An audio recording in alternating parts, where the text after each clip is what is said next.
The Sinister Secrets of Shana Cloud. It was a home like any other. A quiet street, a peaceful neighborhood, a couple that had spent decades together building a life. But behind the closed doors of that seemingly ordinary house, something unthinkable had happened. Clinton Bonnell, 50, a man known for his steady demeanor and warm presence, had vanished. And when authorities finally uncovered the truth, it was a horror beyond imagination. His own wife, Shana Cloud, now stood accused of his brutal murder. A marriage in trouble. For those who knew them, Shana and Clinton seemed like any other middle-aged couple. They had been together for years, building a life that, from the outside, appeared stable. But behind that facade, something was breaking. Marriages don't always crumble overnight. Sometimes, they erode slowly, piece by piece, until something snaps. In the weeks leading up to the crime, there were whispers of tension between them. Neighbors reported overhearing arguments, nothing too alarming, but enough to raise eyebrows. Friends of Clinton later admitted they had noticed a change in him, something distant in his voice, an underlying stress he wouldn't fully explain. Had he been trying to leave? Had Shana suspected infidelity? Or was there something else entirely, something deeper, darker, brewing beneath the surface? A disappearance raises questions. When Clinton suddenly went missing, it wasn't immediately a cause for panic. People disappear for all kinds of reasons: work trips, family emergencies, personal struggles. But the days passed, and no one heard from him. He missed appointments, phone calls went unanswered, and the growing silence became deafening. At first, Shana played the part of the worried wife, telling friends and family that Clinton had gone off somewhere, that he needed space. But when police were finally called to check in, her story began to crack. The details of his supposed departure were vague, inconsistent.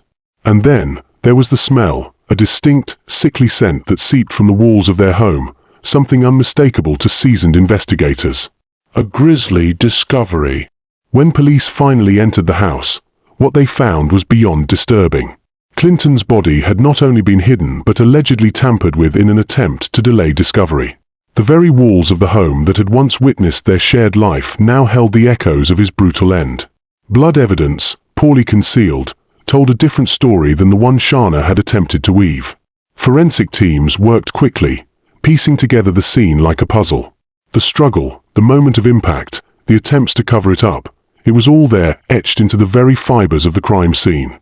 And as detectives pieced together the grim truth, they turned to the one person who had the most to lose: Shana Cloud herself. The investigation unfolds.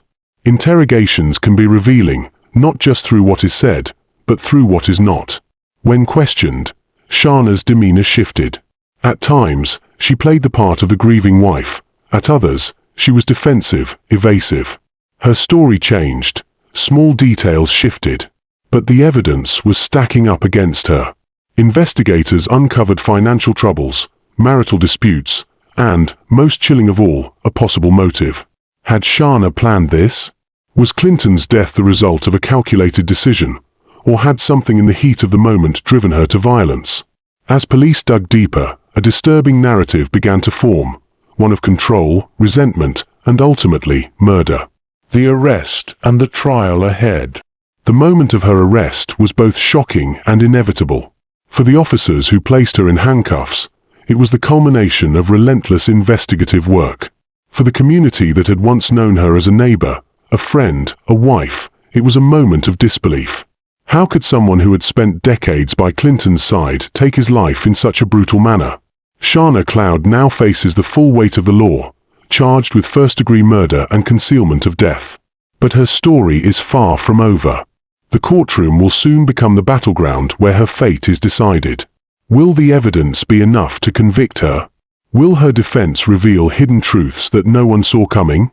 Or will justice for Clinton Bonnell be delayed by the twists and turns of a case that has already shocked an entire town? No one heard the final screams. No one saw the moment when the ordinary became the unimaginable. But inside that house, something monstrous took place, something so disturbing that even the most seasoned investigators struggled to process what they found. Clinton Bonnell likely never saw death coming. Maybe he was sitting in his usual chair, tired from the day, watching television, sipping a drink. Or maybe he was getting ready for bed, unaware that his last moments were about to unfold. Experts believe the argument started in a familiar way: sharp words, accusations, a long simmering resentment finally boiling over. But this time, it didn't end with a slammed door or a cold silence. This time, it ended in blood. The crime scene told a gruesome story. Blood spatter patterns revealed a struggle, one that began in the living room and possibly ended elsewhere. The weapon, though not publicly confirmed, was likely something from inside the home. A heavy object, a lamp, a fireplace poker, or something even more personal, like a trophy or a hammer. The force of the impact was brutal. Not a single desperate blow, but multiple strikes. If Clinton had fought back, he hadn't fought for long. But the killing itself wasn't the most horrifying part. It was what came after. Shana Cloud didn't call 911. She didn't weep over his body in regret. Instead, she made a chillingly calculated decision. She needed to get rid of him. For hours, perhaps even an entire night, she existed in that house with her husband's lifeless body. The realization must have sunk in slowly, the weight of what she had done pressing down on her as she stood over him. Did she smoke a cigarette? Did she sip a drink, steadying herself before moving forward with what came next? Investigators believe she attempted to clean up the scene, but the effort was sloppy. Blood can't be fully erased, especially when it soaks into fibers, seeps into floorboards, and clings to the walls.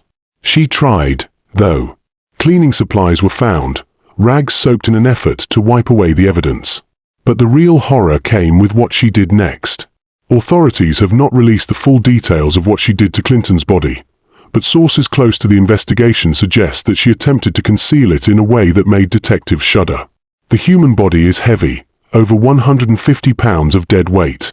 Moving it is not easy, especially for someone without the strength or resources to dispose of it quickly. Had she wrapped him in something? A tarp? A bedsheet? Had she dragged him across the floor, his arms limp, his head lolling unnaturally? The thought alone is sickening. The smell was what eventually gave her away. Decomposition begins quickly, and no matter how much she tried to mask it, air fresheners, open windows, maybe even bleach, it was inevitable. The walls of the house were keeping a secret, but they couldn't keep it for long. By the time police arrived, the home no longer felt like a home.